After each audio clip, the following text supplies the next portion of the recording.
Hare Krishna. Recording in progress. ओम नमो भगवते वासुदेवाय। ओम नमो भगवते वासुदेवाय। ओम नमो भगवते वासुदेवाय। हरे कृष्ण। आप सभी भक्तों का एक बार फिर से बहुत बहुत हार्दिक स्वागत और आप सभी को मेरा सादर प्रणाम। ग्रंथराज श्रीमद् भागवतम श्रील व्यासदेव द्वारा रचित ये अद्भुत ग्रंथ, ये अद्भुत पुस्तक 5,000-5,500 साल पूर्व लिखी गई, लेकिन आज के परिवेश में भी उतनी ही सटीक, उतनी ही महत्वपूर्ण, उतनी ही शिक्षा देने वाली और उतने ही संकटों से उभारने वाली ये ग्रंथ, ये पुस्तक आज भी उतनी ही माननीय है जितनी तब। क्योंकि ये केवल एक ग्रंथ नहीं, एक किताब नहीं, ये जीवन जीने का कौशल भी है। ये हर दुख, हर कष्ट, हर परिस्थिति से आपको उभार सकती है। ये कृष्ण कथा से ओत प्रोत है। कोई छोर ऐसा नहीं जो भक्ति प्रदान नहीं कर सकता। एक श्लोक, एक अक्षर इस ग्रंथ का कोई पढ़ ले, हृदय से, स्वच्छ हृदय से अगर कोई इसको श्रवण भी कर ले, तो उसके जीवन की सारी आपत्तियां, सारी प्रॉब्लम, सारी एंजाइटीज, सारी परेशानियां दूर हो सकती हैं।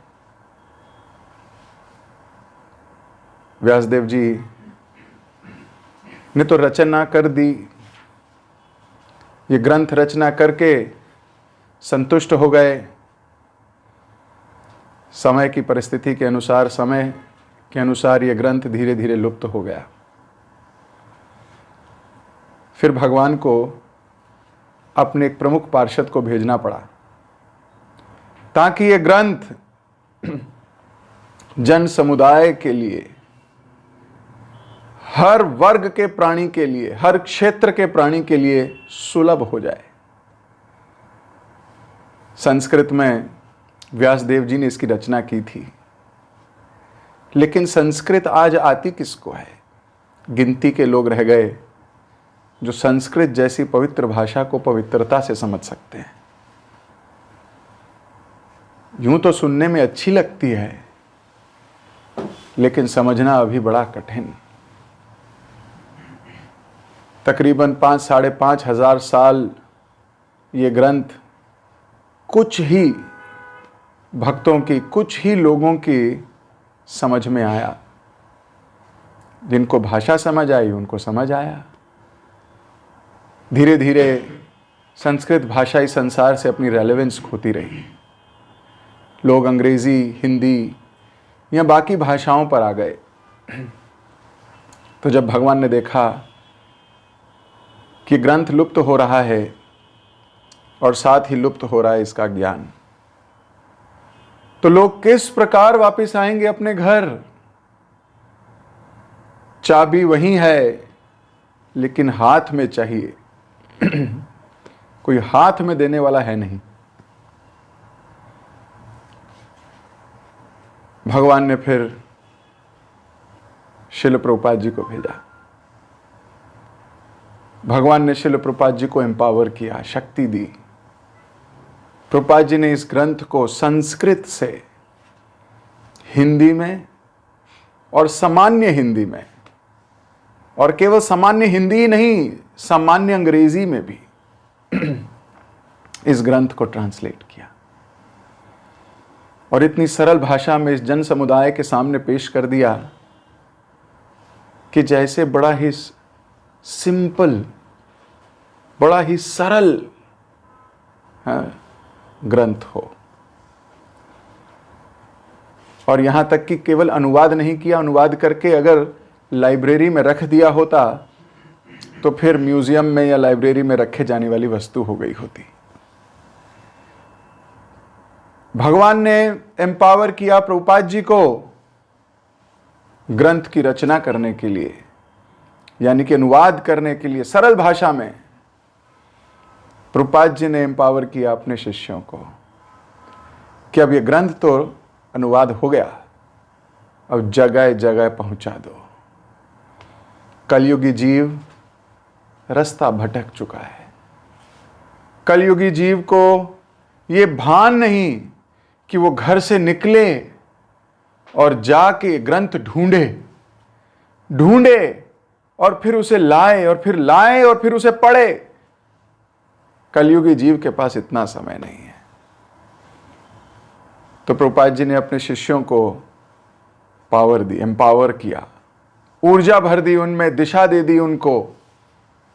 और प्रभुपाद जी के शिष्यों ने, प्रेमी शिष्यों ने, जो प्रभुपाद जी की आज्ञा का पालन करने वाले भक्त थे, उन सब ने इन ग्रंथों को जा के दरवाजे खटखटा कर सड़कों पर खड़े होकर कलयुग के जीवों के हाथों में थमा दिया। तो ये प्रभुपाद जी की कृपा है। संस्कृत का ग्रंथ जो व्यासदेव जी ने लिखा था, उसको सरल भाषाओं में अनुवाद कर फिर जन समुदाय तक पहुंचा देना। आज भी प्रभुपाद जी के कृपा पात्र शिष्य अपने शिष्यों को प्रेरणा दे रहे हैं कि कहीं ये मूवमेंट रुके नहीं, ये बढ़ती चली जाए, ये बढ़ती चली जाए। प्रभुपाद जी की पूरी कृपा है इस मूवमेंट पे। संकीर्तन पार्टी जो जगह जगह जाकर इन किताबों का, इन ग्रंथों का वितरण कर रही है, वो प्रभुपाद जी की इस मूवमेंट को आगे लेके जा रही है। किताबें पहुंचेंगी तो लोग पढ़ेंगे तो उनको सुनने का भी सुअवसर मिलेगा, सुनने की लालसा जागेगी। तो प्रभुपाद जी ने कई मंदिर खोल दिए कि आइए, सुनिए, श्रवण कीजिए। तो प्रभुपाद जी की कृपा इस मूवमेंट में भर भर कर है। हमारा परम सौभाग्य है कि उसी गुरु परंपरा के अनुगत्य हो, इसी महायज्ञ में अपनी आहुति डालने का सुअवसर मिल रहा है। वही ग्रंथराज श्रीमद् भागवतम, जिसको प्रभुपाद जी ने बहुत मेहनत करके हम सब के लिए लिखा है, हमारे लिए बड़ी सुलभ हो गई है। आराम से बैठ के पढ़ सकते हैं। आवश्यकता है तो इच्छा की, आवश्यकता है तो सुनने की लालसा की, आवश्यकता है तो अपने जीवन को थोड़ा सा ढालने की। That's it. कोई इतना सुलभ कार्य करके भगवत धाम जा सकता है, और इस कलयुग में किस चीज की अपेक्षा करते हो? कई संत तो कह गए कि सबसे अच्छा युग ही कलयुग है। यहां तक कि श्रीमद् भागवतम भी कह देती है, कली दोषे निथे राजन अस्ति एक महान गुणा। कली दोषों से भरी हुई है, दोष ही दोष है, लेकिन इसमें एक महान गुण है, कीर्तन देव कृष्णस्य, भगवान कृष्ण के नामों का कीर्तन। महाप्रभु ने इतना सुलभ करके हमें हरे कृष्ण कृष्ण कृष्ण हरे हरे, हरे राम राम राम हरे हरे, सारे शास्त्रों का निचोड़ निकालकर इस मंत्र में डाल के दे दिया। फिर प्रभुपाद जी की कृपा आई। पूरे विश्व भर में आज लोग हरे कृष्ण महामंत्र आंदोलन से जुड़े हैं। हरे कृष्ण महामंत्र पढ़ रहे हैं, कर रहे हैं, दूसरों को प्रेरणा दे रहे हैं, ग्रंथ पढ़ रहे हैं, ग्रंथ सुन रहे हैं, ग्रंथ कह रहे हैं और कृष्ण का नाम ले रहे हैं। ऐसा करते करते भगवत धाम चले जाएंगे। What else does a जीव need? He doesn't need anything else. तो चौथे स्कंद पर हम हैं। पिछली क्लास में हमने पढ़ा कि किस प्रकार नारद जी बोल रहे थे कृष्ण चेतना का अर्थ क्या है, कैसे पता लगे कि कोई कृष्ण कॉन्शियस है, इस कॉन्शियसनेस को कहते क्या हैं। हमने चर्चा की कि वो भक्त दिखता कैसे होगा, जो कृष्ण चेतना से ओतप्रोत है उसके कार्य कैसे होते होंगे, वो कैसे बैठता होगा, वो कैसे उठता होगा, उसके जीवन की धारा क्या होगी, धारा प्रवाह क्या होगा, वो सोचता क्या होगा, हर वक्त उसके दिमाग में क्या योजना बनती होगी, हर वक्त वो कृष्ण के लिए क्या सोचता होगा। इन सब बातों पे हमने पिछली क्लास में हमने चर्चा की, आप लोगों ने सुनी होगी, नहीं तो आप पुरानी क्लास में जाके दोबारा सुन सकते हैं, जैसे आपकी इच्छा। आज हम वहीं से आगे श्लोक संख्या 70 यानी कि चौथा स्कंद 29वां अध्याय और 70वां श्लोक हम मिलके पढ़ेंगे। मैं आप सबकी स्क्रीन पर दिखा रहा हूं ताकि हम मिलके केवल श्रवण नहीं, सुन भी नहीं, केवल पढ़ भी सकें, है ना, सुने भी पढ़ें भी, दोनों लाभ हो जाएं। तो नारद जी राजा प्राचीन बहरी को बोल रहे हैं, वो राजा प्राचीन बहरी जो अब मान चुका है, अभी वो कृष्णमय होने के लिए तैयार है, वो गुरु की बात सुनने के लिए तैयार हो गया है, नारद जी की बात मान चुका है, पर फिर भी अपने थोड़ी जिज्ञासाएं पूछ रहा है।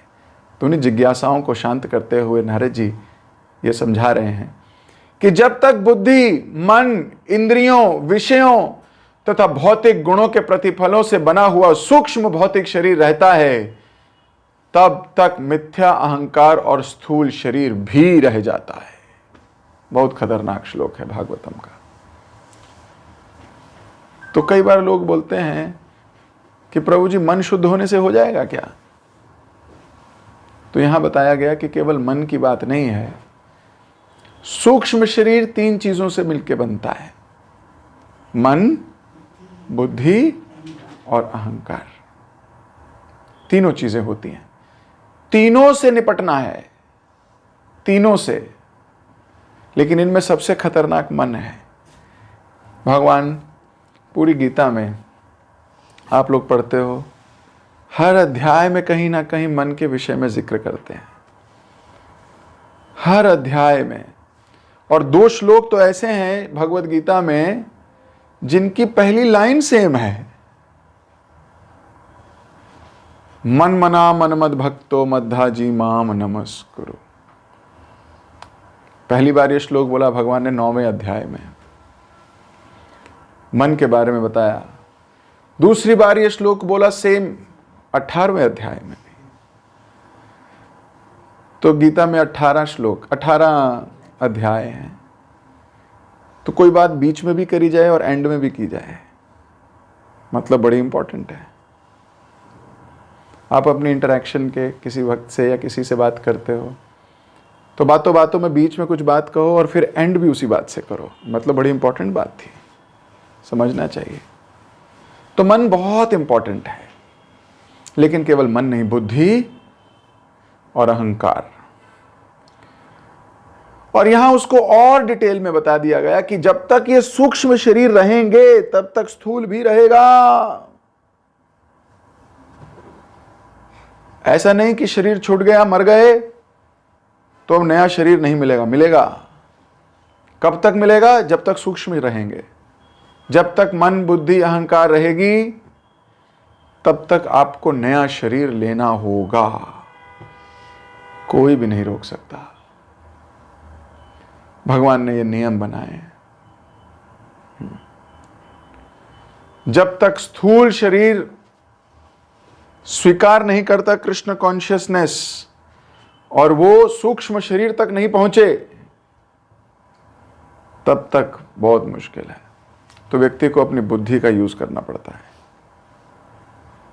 जब तक हम बुद्धि को यूज नहीं करेंगे तब तक हम पर्याप्त ज्ञान नहीं ले पाएंगे, सही गलत की विवेचना नहीं कर पाएंगे और फंस जाएंगे। अगले श्लोक में बोल रहे थे, जब जीव गाढ़ निद्रा, मूर्छा, किसी गंभीर क्षति से उत्पन्न गहन आघात, मृत्यु के समय या प्रखर ज्वर की अवस्था में रहता है तो प्राण वायु का संचार रुक जाता है। उस समय जीव आत्मा से शरीर की पहचान करने का ज्ञान खो देता है। जब मनुष्य तरुण होता है तो 10 इंद्रियों तथा मन पूरी तरह दिखाई देते हैं, किंतु माता के गर्भ या बालकाल्य में इंद्रियां तथा मन उसी तरह ढके रहते हैं। जिस तरह अमावस्या की रात से अंधकार से पूर्ण चंद्रमा ढका रहता है, तो चंद्रमा कहीं जाता नहीं है, होता तो आकाश में ही है, पर वो ढका है। उसी प्रकार आदमी अपनी मन, इंद्रियां और बुद्धि को देख नहीं पाता। होती वही है लेकिन वो देख नहीं पाता। जब जीव स्वप्न देखता है तो वास्तव में इंद्रिय विषय उपस्थित नहीं रहते, किंतु इंद्रिय विषयों के साथ मनुष्य का संपर्क होने से वे प्रकट हो जाते हैं। इसी प्रकार अविकसित इंद्रियों वाला जीव का भौतिक रूप से अस्तित्व समाप्त नहीं हो जाता, भले ही वह इंद्रिय विषयों के संपर्क में ना हो। तो कभी कभी हम हो सकता है इंद्रिय विषयों के संपर्क में ना हो, पर इसका मतलब ये नहीं हम पवित्र हो गए हैं, अभी संपर्क में नहीं है। जैसे ही संपर्क में जाओगे वैसे इंद्रियां फिर रावण प्रकट हो जाएगा। कोई कह सकता है कि अभी तो मुझे ये सब चीजें परेशान नहीं करती, तो ऐसा इसलिए हो सकता है क्योंकि आप अभी उस संदर्भ में नहीं हो। लेकिन जब फिर से वही प्रलोभन सामने आ जाएंगे तो फिर से हम फंस सकते हैं। अभी गुलाब जामुन का कहाँ मन कर रहा है खाने का? अरे प्रभु जी आपने बोल दिया, अब तो कर गया। अभी तक कहाँ कर रहा था? अभी तक तो नहीं कर रहा था, किसी का भी नहीं कर रहा था। लेकिन जब बोल दिया तो एकदम से स्मरण हो जाता है। और मान लो सामने आ जाए, फिर क्या होगा? फिर कहोगे प्रभु जी 2 ले लें क्या? 2 ले लें। हमने तो गुलाब जामुन पे लड़ाई होती देखी है। मुझे 2 मिले, उसको 1 क्यों मिला, उसको 3 क्यों मिल गए, है बहुत कुछ। तो जब तक गुलाब जामुन नहीं था तब तक लड़ाई थी नहीं, तब तक इच्छाएं भी नहीं थी। लेकिन जब दिख गया तो इच्छा जागृत हो जाती है। सही कह रहा हूं? इसलिए संसार में बहुत सारे युद्ध छुपे बैठे हैं, छुपे बैठे हैं। जब आपके सामने कोई चीज आती है, हमें उसको पाने की इच्छा तब जागृत होती है।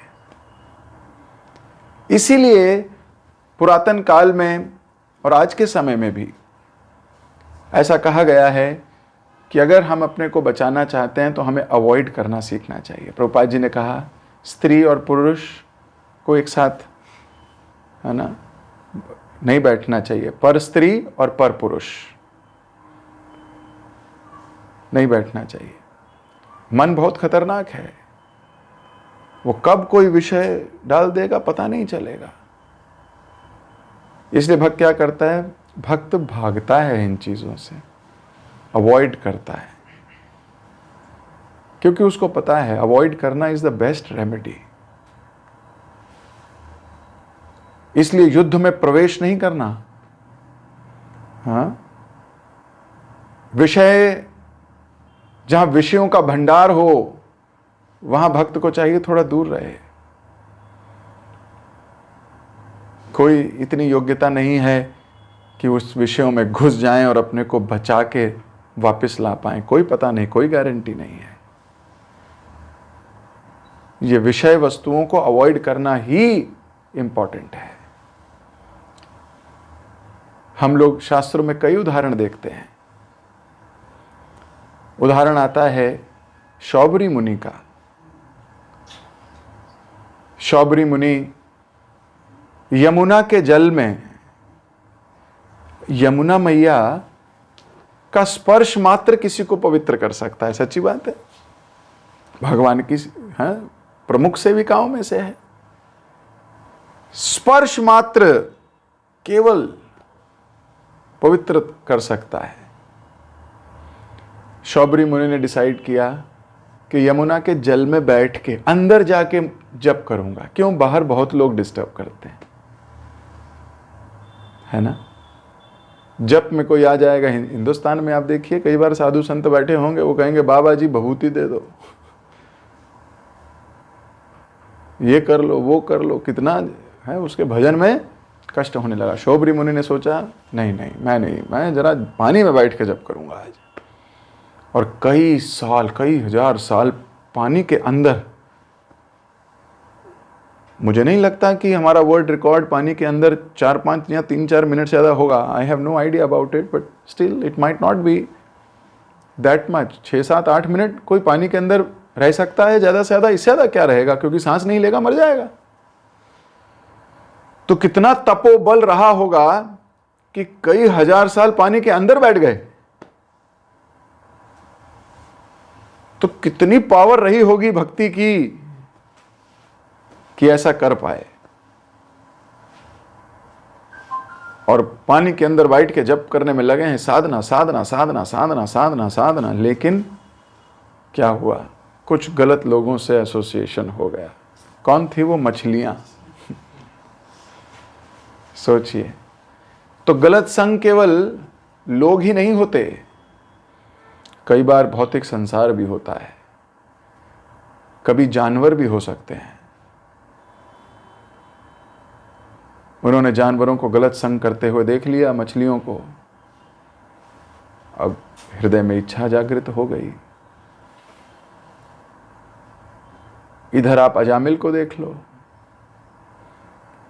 अजामिल तो अपने घर से फूल लेने निकला था, भगवान के लिए चढ़ाने हैं। पापा ने कहा था, भक्त की आज्ञा थी, जाओ फूल लेके आओ। लेकिन क्या करता था, उसको फिलॉसफी नहीं पता थी, ज्ञान नहीं था, क्लास में नहीं आता था, हैं? तो क्या हुआ, श्रवण कम हुआ, आस्तिकता थी, भक्त नहीं था। तो देख लिया वैश्या को और एक शूद्र को संग करते हुए, वहीं मन विचलित हो गया, भटक गया। तो हर कंडीशन में अवॉइड करना है। शौबरी मुनि अवॉइड नहीं कर पाए, और फिर उन मछलियों ने शरण ग्रहण कर ली। आप हमें बचाइए, आप हमारे देवता हैं, आप हमारे भगवान हैं, आप बहुत अच्छे हैं।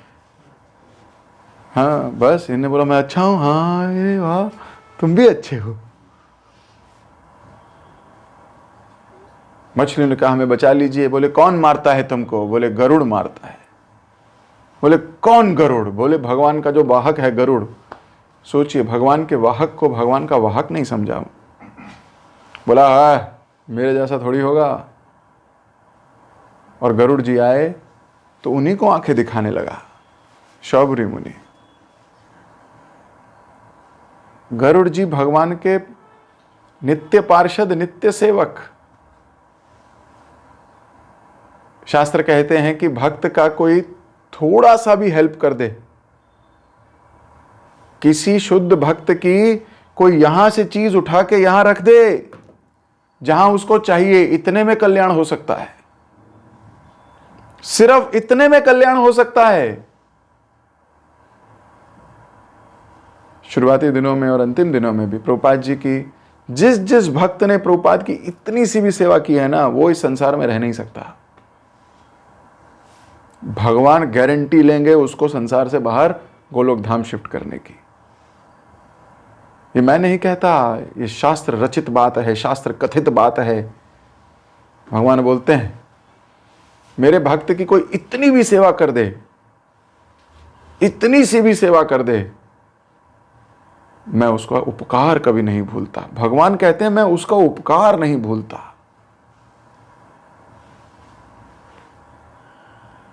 तो वो गरुड़ जी जो इत्तू सी सेवा नहीं करते, हर वक्त सेवा में रहते हैं। आप किसी भी विष्णु मंदिर में देख लीजिए, एक टांग पर बैठे होंगे। हर विष्णु मंदिर में आप गरुड़ जी को गरुड़ स्तंभ पे बैठा हुआ पाओगे। भगवान के विग्रह बाद में आते हैं, गरुड़ जी के विग्रह पहले पहुंचते हैं। भक्त पहले होता है, भगवान आ जाएंगे। भक्त को ले आइए, भगवान अपने आप आ जाएंगे। भगवान को ले आइए, भक्त भी आ जाएंगे। सो वो गरुड़ जी जो कृष्ण के नित्य सेवक हैं, नित्य पार्षद हैं, नित्य संगी हैं, लक्ष्मी जी को भले ही पता ना हो कहां जा रहे हैं, गरुड़ जी को सब पता है। लक्ष्मी जी को तो बाद में वाईफाई से व्हाट्सएप कर देते होंगे बाद में, I am going, I have some work. पर गरुड़ जी के बिना कहां जाएंगे? गरुड़ जी को पहले बताना पड़ता है, एड्रेस भेजना पड़ता है, GPS location, I have to go there, I have to go there. तो वो गरुड़ जी जो भगवान के नित्य सेवक हैं, उनको आंख दिखा रहा है शौबरी मुनि, उनको आंख दिखा रहे हैं और उन्हें डांट रहे हैं, अरे तुम्हारी तो ये सब हुआ कैसे? वैष्णव अपराध हो गया उनसे। जैसी एक वैष्णव को आंख दिखाई, वैष्णव को गाली दी, वैष्णव को उसका कार्य करने से रोक दिया,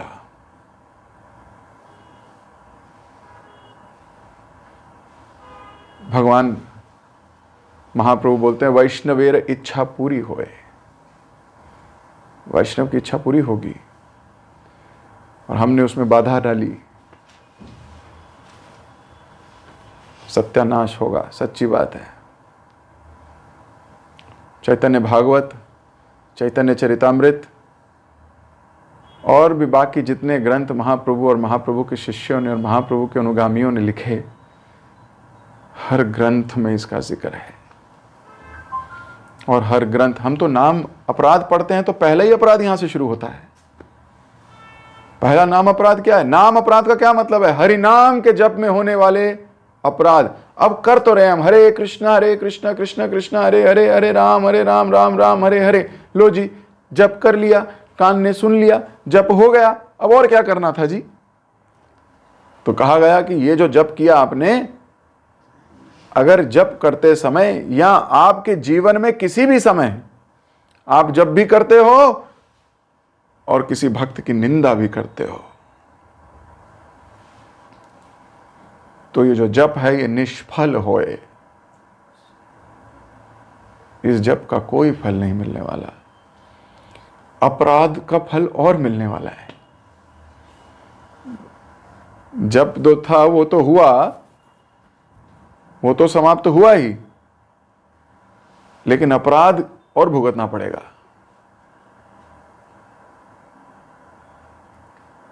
तो महाभागवतों की या जीवन को जिन्होंने अपनी इस दिशा में लगा दिया है, समर्पित हो गए हैं जो भक्त, उनकी निंदा करना, जिनके जीवन का उद्देश्य अब कृष्ण की प्रसन्नता ही है और कुछ नहीं।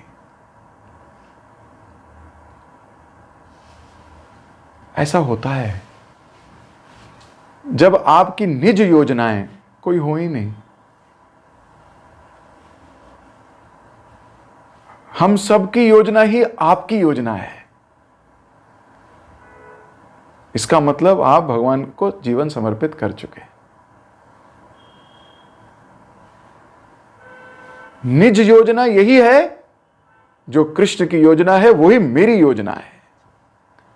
ये बहुत टेस्टी चीज है, बहुत स्वादिष्ट चीज है। मान लीजिए आप किसी प्रोजेक्ट पे हैं, गुरु आज्ञा मिली है या कोई हमें मिलजुल के कुछ सेवा करनी है। अब आपके दिन भर वही सेवा घूमती रहे, आपकी एनर्जी उस योजना को पूरी करने में लग रही है, तो आपकी निज योजना, ग्रुप की जो योजना है वही आपकी योजना है, जो प्रभुपाद की योजना है वही आपकी योजना है। ऐसे भक्तों की निंदा करना बहुत बड़ा वैष्णव अपराध है। यूं तो किसी भी वैष्णव की निंदा नहीं करनी चाहिए। किसी भी वैष्णव की निंदा वैष्णव अपराध की श्रेणी में आ जाएगी। पर ये सब चीजें शुरू कब होती हैं? शुरू होती हैं जब आपने संग किया, शौबरी मुनि ने संग किया गलत चीज का, अजामिल ने संग किया गलत चीज का। और पीछे ले चलता हूं, कहीं भी जाइए आप, श्रीमद् भागवतम का रचन हुआ, परीक्षित महाराज को जब श्राप मिला, परीक्षित महाराज को श्राप किसने दिया?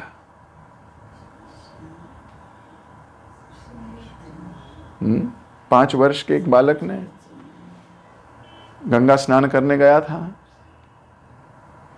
पर क्या उसने अपने आप श्राप दिया? क्या उसने आंख बंद करी और उसे स्मरण हो गया कि मेरे पिता के गले में सांप डाल दिया है? नहीं, किसी ने आके उसे बताया, किसी ने आके उसे बताया कि तुम्हारे पिता के गले में सांप डाल दिया राजा ने। ऐसा मूर्ख राजा है, तुम्हारे पिता की इज्जत ही नहीं करी, बेइज्जती करके गया है। तो इस ऋषि ने, इस ब्राह्मण ने संग किया एक वैष्णव अपराधी का, जिसने एक वैष्णव राजा परीक्षित महाराज, जिन्होंने अपने तलवार की बल पर कलयुग को अपने क्षेत्र से बाहर रखा हुआ है, राज्य से बाहर बैठो कलयुग, अभी अंदर नहीं आओगे, अभी तो यहां भगवान की सेवा हो रही है। उस धर्मपरायण राजा के प्रति, उस वैष्णव के प्रति अपराध किया, श्राप दे दिया उनको। क्यों? क्योंकि एक वैष्णव निंदक का संग किया इन्होंने। जिसने निंदा की उसका संग किया। तो निंदा करनी जरूरी नहीं है, निंदा करने वाले का संग करना भी बड़ा भीषण है, इसका भी बहुत बड़ा अपराध होने वाला है। और हम जानते हैं उस दिन, जिस दिन परीक्षित महाराज को श्राप लगा, उस दिन से भगवान ने ब्राह्मणों में से सारे ब्राह्मणों की पावर छीन ली। क्यों? ब्राह्मण जाति को अपराध लगा। इसलिए धीरे धीरे ब्राह्मणों के अंदर जो पावर थी श्राप देने की, श्राप देते थे लगता था, अब नहीं लगता, मुश्किल है। अभी कोई शुद्ध वैष्णव को कोई वैष्णव बोल दे अलग बात है, लेकिन ब्राह्मण जाति का उस दिन से पतन होना शुरू हुआ। इतना पतन होने लगा कि धीरे धीरे धीरे धीरे धीरे धीरे ब्राह्मण जाति अपना वजूद खोने लगी। लेकिन पावर, प्रतिष्ठा में इतनी लिप्त हो चुकी थी कि वेदों का, शास्त्रों का गलत उपयोग करने लगे। कहने लगे, देखो शास्त्र में लिखा है ये अपराध करोगे इतना दान देना पड़ेगा, इतनी सोने की बिल्ली चढ़ाइए, ये कीजिए, अब वो कीजिए, ये कीजिए। लोगों का शास्त्रों से विश्वास हट गया। लोग शास्त्रों को छोड़ छोड़ कर जाने लगे, बोलने लगे ये सब बकवास है। तो लोगों की शास्त्र निष्ठा खत्म हो गई। पूरी की पूरी ब्राह्मण जाति के अंदर से ये पावर भगवान ने छीन ली। क्यों? वैष्णव अपराध हुआ है, फिर वैष्णव पे अपराध हुआ है। और हुआ क्यों है? एक निंदक का संग किया है। बाद में भगवान को शंकराचार्य के रूप में आना पड़ा। भक्ति उस जमाने में माइनस पे पहुंच गई थी, -1। भक्ति तो तब होगी ना जब शास्त्र होंगे, भक्त होंगे। शास्त्र तो खंडित हो गए, शास्त्रों को तो निकाल दिया गया, शास्त्र को तो मानना ही बंद कर दिया, क्योंकि शास्त्र तो उल्टा सिखा रहे हैं ब्राह्मण। तो शंकराचार्य के रूप में, खैर उससे पहले बुद्ध आए। अगर विस्तार से पढ़ोगे पूरी जर्नी तो पहले बुद्ध आए। भगवान बुद्ध ने शून्यवाद को प्रचलित किया। बुद्धं शरणं गच्छामि, अहिंसा, और बोले शास्त्र वास्त्र कुछ नहीं होते। एटलीस्ट मोरालिटी को हाईएस्ट प्रिंसिपल बनाया गया। सत्य, अहिंसा, आदि प्रिंसिपल, शास्त्र गायब हैं अभी। शास्त्र तो हट गए, शास्त्र फिनिश हो गए, शास्त्र निपट गए। 0 -1 से एटलीस्ट वो 0 तक ले आए कि चलो शास्त्र नहीं होते, वैल्यूज तो होती हैं, वैल्यू सिस्टम तो होता है, मोरालिटी तो होती है। तो बौद्ध धर्म का विस्तार हुआ। शून्यवाद तो -1 कर दिया था किसने? पहले ब्राह्मणों ने। -1 क्यों हुआ था? -1 हुआ था क्योंकि वैष्णव निंदक का संग कर लिया था ब्राह्मण जाति ने, और ब्राह्मण वैष्णव संघ की, निंदक का संग किया और वैष्णव अपराध किया, उसका फल भुगत रहे हैं। खैर उसके बाद शंकराचार्य आए। शंकराचार्य ने 32 साल प्रचार किया, और 32 साल के प्रचार में इन्होंने बौद्ध धर्म को भारत से बाहर खदेड़ दिया। आप देखिए कहाँ है, भूटान में, नेपाल में, श्रीलंका में, चाइना में, भारत में नहीं, गायब। इतना जबरदस्त प्रचार किया शंकराचार्य ने। एटलीस्ट शंकराचार्य ने क्या किया? शंकराचार्य ने शास्त्र वापस ले आए। उन्होंने कहा केवल मोरालिटी से नहीं होगा, हां भगवान निराकार है, एटलीस्ट किताब को मान लो। शास्त्र को वापस लेके आए शंकराचार्य। शुद्ध प्रिंसिपल नहीं लेके गए अभी शुद्धता पे नहीं आए थे। खैर ये मैं किसी और दिन ये पूरी जर्नी आपको समझाऊंगा कि किस प्रकार फिर रामानुजाचार्य आए, फिर मध्वाचार्य आए, और उसके बाद चैतन्य महाप्रभु आए, और उसके बाद तो कंप्लीट बाढ़ आई। उसके बाद तो फिर शास्त्र वापस, शुद्ध धर्म वापस, सब वापस, भक्ति मूवमेंट का उद्गम हो गया फिर से। तो किस प्रकार भगवान की योजना है, भगवान की योजना है, पर शुरू कहां से हुआ था? वैष्णव अपराध से, वैष्णव निंदा से। आज भी कई लोग इस निंदा को बहुत बड़ा नहीं मानते, अभी भी निंदकों के संपर्क में, संसर्ग में खुद ही निंदा करते हैं, थोक के भाव में निंदा करते हैं। उनको अपना भविष्य नहीं पता। क्यों? उनको शास्त्र पे विश्वास नहीं है। वो कहते हैं मेरा कुछ नहीं होगा, मैं जप कर रहा हूं। ये नहीं पता कि जप करते हुए पहला ही अपराध ये है। तो ये सब चीजें, इतना भयंकर जाल में फंसना क्यों है? अवॉइड करना है। तो यहां से बात शुरू हुई थी। इसलिए विषयों से बचना है, विषयों से हटना है। तो इंद्रिय विषयों के साथ जब संपर्क होगा तो फिर से बाकी इच्छाएं जागृत हो जाएंगी। भले ही आज आपको लग रहा है आपने कंट्रोल किया है, लेकिन कंट्रोल में रह नहीं पाओगे। इसलिए अवॉइड करना सीखो। इसीलिए ये व्रत आते हैं कई कई दिन। इसलिए भक्त वॉलंटरीली तपस्या एक्सेप्ट करता है कि मैं अब इस दिन नहीं खाऊंगा।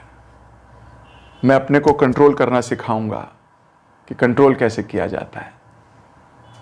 मैं इस दिन निर्जल रहूंगा। अवॉइड करना सीखता है। ये केवल व्रत नहीं है, ये हैबिट्स भी हैं। ये आपको कंट्रोल करना सिखा रहे हैं अपने ऊपर, है कि नहीं है। मैं सुबह उठूंगा, वो कंबल लगता तो मस्त है, लेकिन मैं उसके लोभन में, प्रलोभन में नहीं फंसूंगा।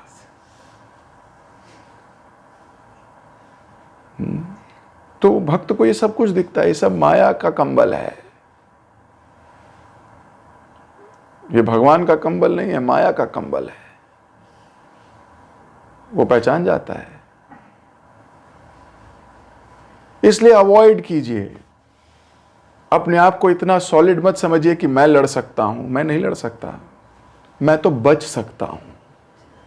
तो अपने को बचाने का कार्य करना है। अगर वो ऋषि का बेटा अपने आप को निंदक से बचा लेता तो इतना वैष्णव अपराध नहीं होता, ब्राह्मण जाति को इतना हानि नहीं होती, भगवान को इतने अवतार नहीं लेने पड़ते। जबकि शंकराचार्य भी भगवान स्वयं भगवान ने भेजा। बुद्ध तो भगवान स्वयं बन के आए, अपना अवतार लेके आए।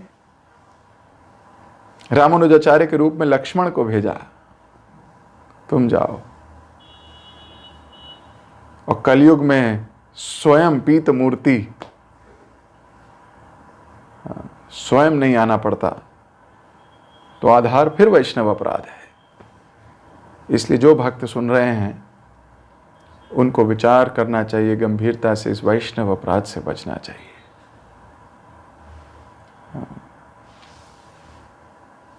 बचना चाहिए, निंदकों से भी बचना चाहिए। लेकिन पता कैसे चले कोई निंदक है? क्योंकि सेंटिमेंटली आप कहोगे सब वैष्णव है।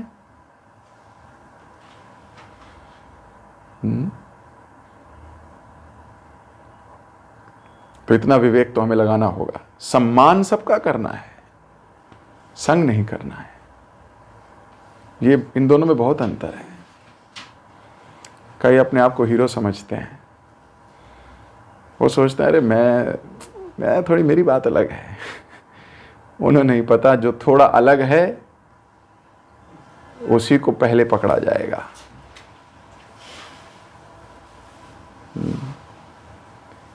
भगवान के लॉज बहुत अमेजिंग हैं।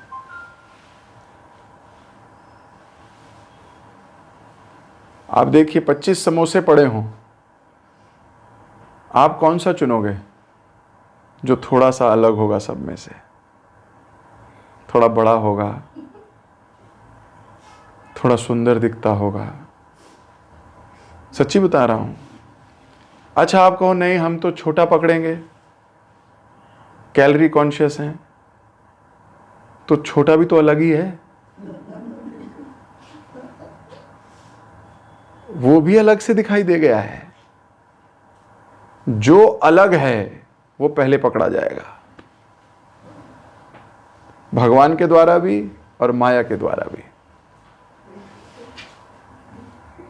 सो ये बहुत इंपॉर्टेंट है। हमें भाव रखिए डीप, लेकिन गलत लोगों का संग ना कीजिए। गलत लोगों का संग ना कीजिए, वहां से फंसना हो जाएगा। और गलत लोगों का भी और विषयों का भी। और जो लोग विषयों में आसक्त हैं उनका भी संग नहीं करना। शास्त्र बोलते हैं स्त्री का संग कर लो, स्त्री लोलू का संग नहीं करना, वहां फंस जाओगे। तो अवॉइड करना है। आज का मुख्य उद्देश्य यही है आज की क्लास का। नारद जी राजा प्राचीन बहरी को और प्रभुपाद जी समझा रहे थे कि इंद्रिय विषयों से बचना है, अवॉइड करना है, और वैष्णव अपराध से भी बचना है, इसे भी अवॉइड करना है। प्रणाम कीजिए। Hare Krishna and that's it. Otherwise जिस व्यक्ति को कोरोना वायरस है, कितनी देर उसका संग करने से आपको भी वायरस नहीं होगा? थोड़ी देर में भी वायरस फैल सकता है। इसलिए हरे कृष्णा, दैट्स इट। मास्क लगा के निकलिए। कहने का अर्थ है अपने को बचा के रखिए। जगत गुरु श्रील प्रभुपाद की जय। ग्रंथराज श्रीमद् भागवतम की जय। हरे कृष्णा।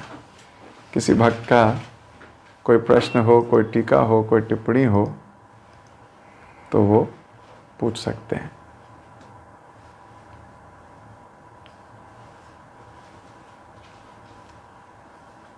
कोई प्रश्न नहीं है, ठीक है। डूब गए हो या विचाराधीन हो गए हो तो अवॉइड कीजिए गलत संग से। अपने मन का भी गलत संग हो रहा हो तो भी अवॉइड कीजिए। जगत गुरु श्रील प्रभुपाद की जय।